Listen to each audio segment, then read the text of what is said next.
Hello and welcome to my channel, or welcome back to my channel. My name is Jay and this is a web of classic tales. If you're enjoying the videos, please like, subscribe, and share. If you want notifications every single time a new video is uploaded, please click on the little bell icon. Today we will continue reading Arthur Conan Doyle's A Study in Scarlet. In the central portion of the great North American continent, there lies an arid and repulsive desert, which for many a long year served as a barrier against the advance of civilization. From the Sierra Nevada to Nebraska, and from the Yellowstone River in the north to the Colorado upon the south, is a region of desolation and silence. Nor is nature always in one mood throughout this grim district. It comprises snow-capped and lofty mountains, and dark and gloomy valleys. There are swift-flowing rivers which dash through jagged canyons, and there are enormous plains, which in winter are white with snow, and in summer are grey with the saline alkali dust. They all preserve, however, the common characteristics of barrenness, inhospitality, and misery. There are no inhabitants of this land of despair. A band of Pawnees or of Blackfeet may occasionally traverse it in order to reach other hunting grounds, but the hardiest of the braves are glad to lose sight of those awesome plains, and to find themselves once more upon their prairies. The coyote skulks among the scrubs, the buzzard flaps heavily through the air, and the clumsy grizzly bear lumbers through the dark ravines, and picks up such sustenance as it can amongst the rocks. These are the sole dwellers in the wilderness.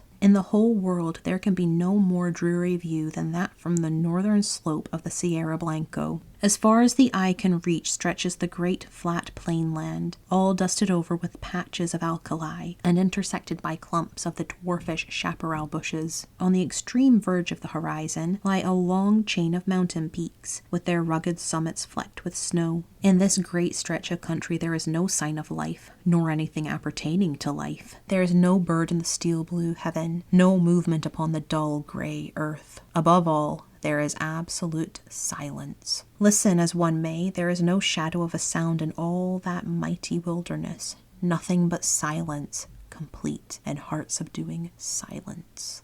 It has been said there is nothing appertaining to life upon the broad plain. That is hardly true. Looking down from the Sierra Blanco, one sees a pathway traced out across the desert, which winds away and is lost in the extreme distance. It is rutted with wheels and trodden down by the feet of many adventurers. Here and there are scattered white objects which glisten in the sun and stand out against the dull deposit of alkali. Approach and examine them. They are bones, some large and coarse, others small and more delicate. The former have belonged to oxen, and the latter to men. For 1,500 miles one may trace this ghastly caravan route by these scattered remains of those who had fallen by the wayside. Looking down in this very scene, there stood upon the 4th of May, 1847, a solitary traveller. His appearance was such that he might have been the very genius or demon of the region. An observer would have found it difficult to say whether he was nearer to 40 or to 60. His face was lean and haggard, and the brown parchment-like skin was drawn tightly over the projecting bones. His long brown hair and beard were all flecked and dashed with white. His eyes were sunken in his head and burned with an unnatural luster, while the hand which grasped his rifle was hardly more fleshy than that of a skeleton. As he stood, he leaned upon his weapon for support, and yet his tall figure and the massive framework of his bones suggested a wiry and vigorous constitution. His gaunt face, however, and his clothes, which hung so bagly over his shriveled limbs, proclaimed what it was that gave him that senile and decrepit appearance. The man was dying from hunger and from thirst. He had toiled painfully down the ravine and onto this little elevation in the vain hope of seeing some signs of water. Now the great salt plain stretched before his eyes, and the distant belt of savage mountains, without a sign anywhere of plant or tree which might indicate the presence of moisture. All that broad landscape there was no gleam of hope. North and east and west he looked with wild, questioning eyes, and then he realized that his wanderings had come to an end, and that there, on that barren crag, he was about to die. Why not here as well as in a feather bed 20 years hence? He muttered, as he seated himself in the shelter of a boulder. Before sitting down, he had deposited upon the ground his useless rifle, and also a large bundle tied up in a grey shawl which he had carried slung over his right shoulder. It appeared to be somewhat too heavy for his strength, for in lowering it, it came down on the ground with some little violence.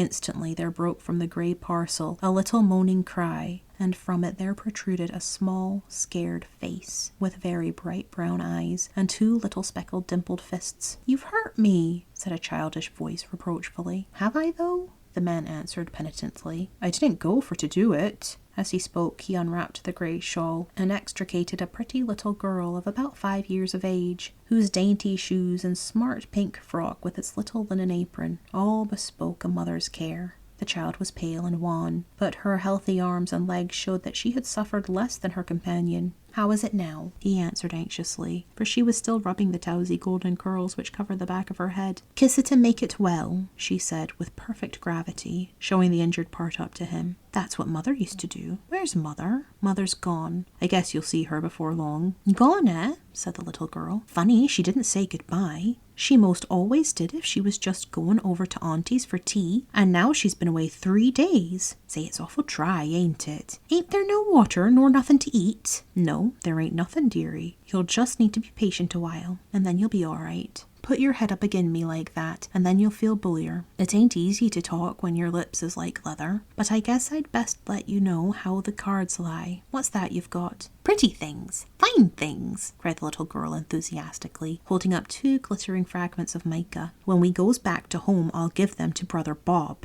You'll see prettier things than them soon," said the man confidently. "You just wait a bit. I was going to tell you, though. You remember when we left the river?" "Oh, yes." "Well, we reckoned we'd strike another river soon, d'ye see? But there was something wrong, compasses or map or something, and it didn't turn up.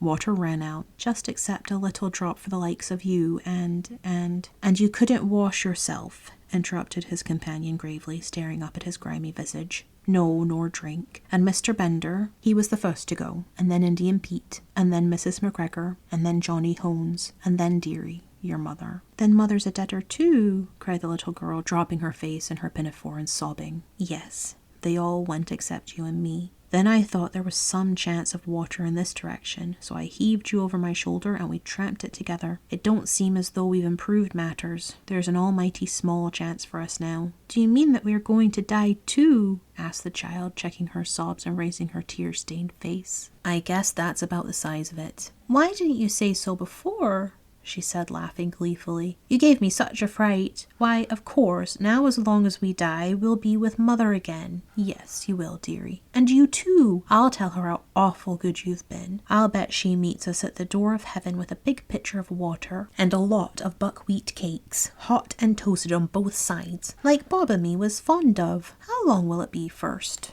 "I don't know. Not very long." The man's eyes were fixed upon the northern horizon. In the blue vault of the heaven there had appeared 3 little specks, which increased in size every moment, so rapidly did they approach. They speedily resolved themselves into 3 large brown birds, which circled over the heads of the 2 wanderers, and then settled upon some rocks which overlooked them. They were buzzards, the vultures of the west, whose coming is the forerunner of death. "Cocks and hens!" cried the little girl gleefully, pointing at their ill-omened forms and clapping her hands to make them rise. "Say, did God make this country?" "Of course he did," said her companion, rather startled by this unexpected question. "He made the country down in Illinois, and he made the Missouri," the little girl continued. "I guess somebody else made the country in these parts. It's not nearly so well done. They forgot the water and the trees." "What would you think of offering up prayer?" the man asked diffidently. "It ain't night yet," she answered. "It don't matter. It ain't quite regular, but he won't mind that, you bet. You say over them ones that you used to say every night in the wagon when we was on the plains." "Why don't you say some yourself?" the child asked with wondering eyes. "I disremember them," he answered. "I hain't said none since I was half the height of that gun. I guess it's never too late. You say them out and I'll stand by and come in on the choruses." "Then you'll need to kneel down, and me too," she said, laying the shawl out for that purpose. "You've got to put your hands up like this. It makes you feel kind of good." It was a strange sight, had there been anything but the buzzards to see it. Side by side on the narrow shawl knelt the 2 wanderers, the little prattling child and the reckless, hardened adventurer. Her chubby face and his haggard, angular visage were both turned up to the cloudless heaven in heartfelt entreaty to that dread being with whom they were face to face, while the 2 voices, the one thin and clear, the other deep and harsh, united in the entreaty for mercy and forgiveness.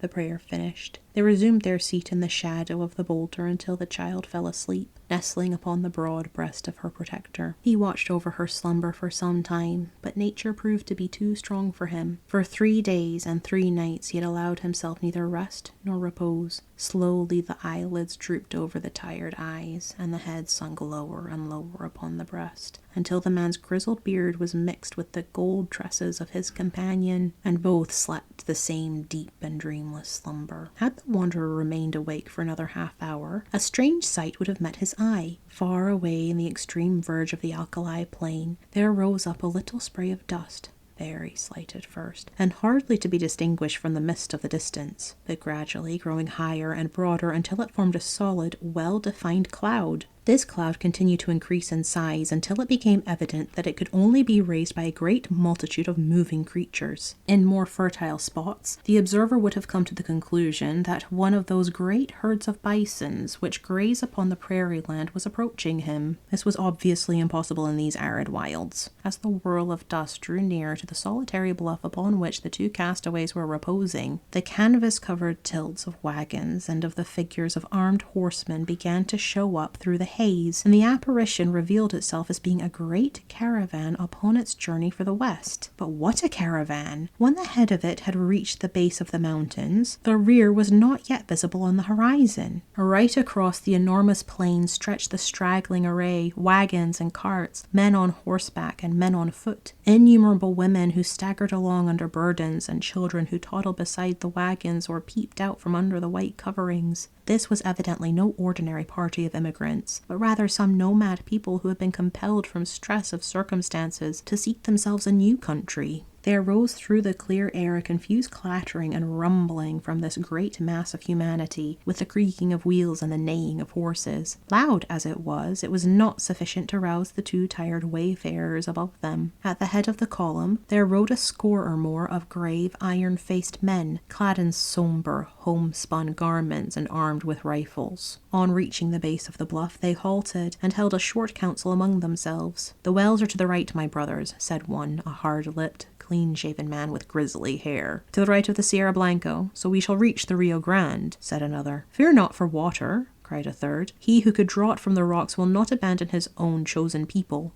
"Amen, amen," responded the whole party. They were about to resume their journey, when one of the youngest and keenest-eyed uttered an exclamation and pointed up at the rugged crag above them. From its summit there flittered a little wisp of pink, showing up hard and bright against the grey rocks behind. At the sight there was a general reining up of horses and unslinging of guns, while fresh horsemen came galloping up to reinforce the vanguard. The word "Redskins" was on every lip. "There can't be any number of Injuns here," said the elderly man who appeared to be in command. "We have passed the Pawnees, and there are no other tribes until we cross the great mountains." "Shall I go forward and see, Brother Stangerson?" asked one of the band. "And I," cried a dozen voices. "Leave your horses below, and we will await you here," the elder answered. In a moment the young fellow had dismounted, fastened their horses, and were ascending the precipitous slope which led up to the object which had excited their curiosity. They advanced rapidly and noiselessly, with the confidence and dexterity of practiced scouts. The watchers from the plain below could see them flit from rock to rock until their figures stood out against the skyline. The young man who had first given the alarm was leading them.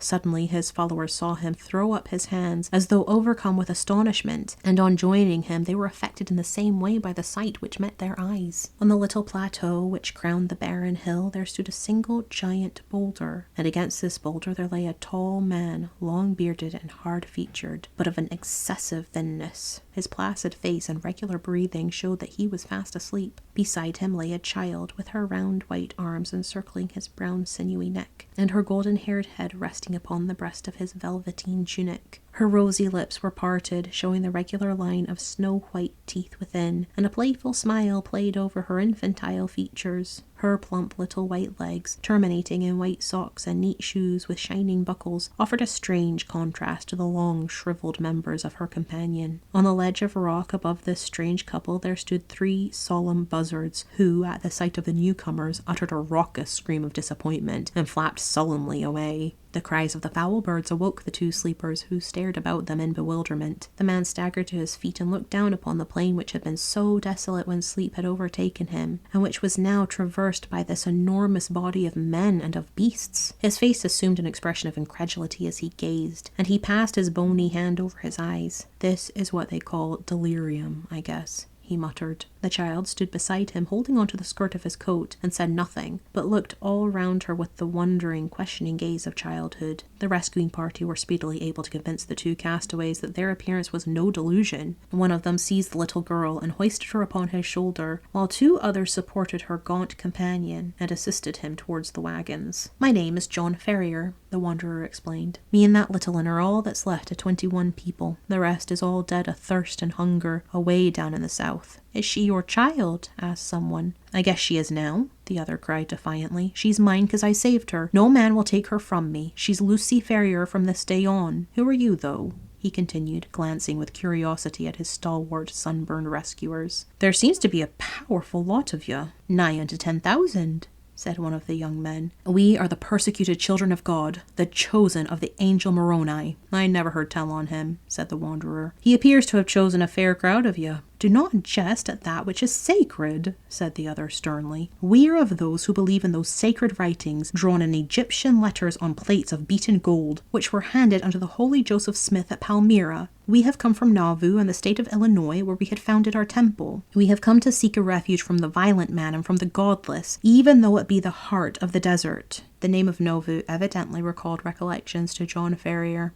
"I see," he said. "You are the Mormons." "We are the Mormons," answered his companions with one voice. "And where are you going?" "We do not know. The hand of God is leading us under the person of our prophet. You must come before him. He shall say what is to be done with you." They had reached the base of the hill by this time and were surrounded by crowds of the pilgrims, pale-faced, meek-looking women, strong, laughing children, and anxious, earnest-eyed men. Many were the cries of astonishment and of commiseration which arose from them when they perceived the youth of one of the strangers and the destitution of the other. Their escort did not halt, however, but pushed on, followed by a great crowd of Mormons, until they reached a wagon, which was conspicuous for its great size and for the gaudiness and smartness of its appearance. 6 horses were yoked to it, whereas the others were furnished with 2, or at most 4 apiece. Beside the driver there sat a man who could not have been more than 30 years of age, but whose massive head and resolute expression marked him as a leader. He was reading a brown-backed volume, but as the crowd approached he laid it aside and listened attentively to an account of the episode. Then he turned to the 2 castaways. "If we take you with us," he said in solemn words, "it can only be as believers in our own creed. We shall have no wolves in our fold. Better far that your bones should bleach in this wilderness than that you should prove to be that little speck of decay which in time corrupts the whole fruit. Will you come with us on these terms?" "Guess I'll come with you on any terms," said Ferrier, with such emphasis that the grave elders could not restrain a smile. The leader alone retained his stern, impressive expression. "Take him, Brother Stangerson," he said. "Give him food and drink, and the child likewise. Let it be your task also to teach him our holy creed. We have delayed long enough. Forward, on to Zion," cried the crowd of Mormons, and the words rippled down the long caravan, passing from mouth to mouth until they died away in a dull murmur in the far distance. With a cracking of whips and a creaking of wheels, the great wagons got into motion, and soon the whole caravan was winding along once more. The elder to whose care the 2 waifs had been committed led them to his wagon, where a meal was already waiting them. "You shall remain here," he said. "In a few days you will have recovered from your fatigues. In the meantime, remember that now and forever you are of our religion. Brigham Young has said it, and he has spoken with the voice of Joseph Smith, which is the voice of God." Thank you for listening. This has been Arthur Conan Doyle's A Study in Scarlet, Part 2, Chapter 1. I've been Jay. This has been a web of classic tales. Please like, subscribe, and share. Click the bell icon for notifications. I hope you're having a fantastic day. Have a nice life, and I'll see you next time.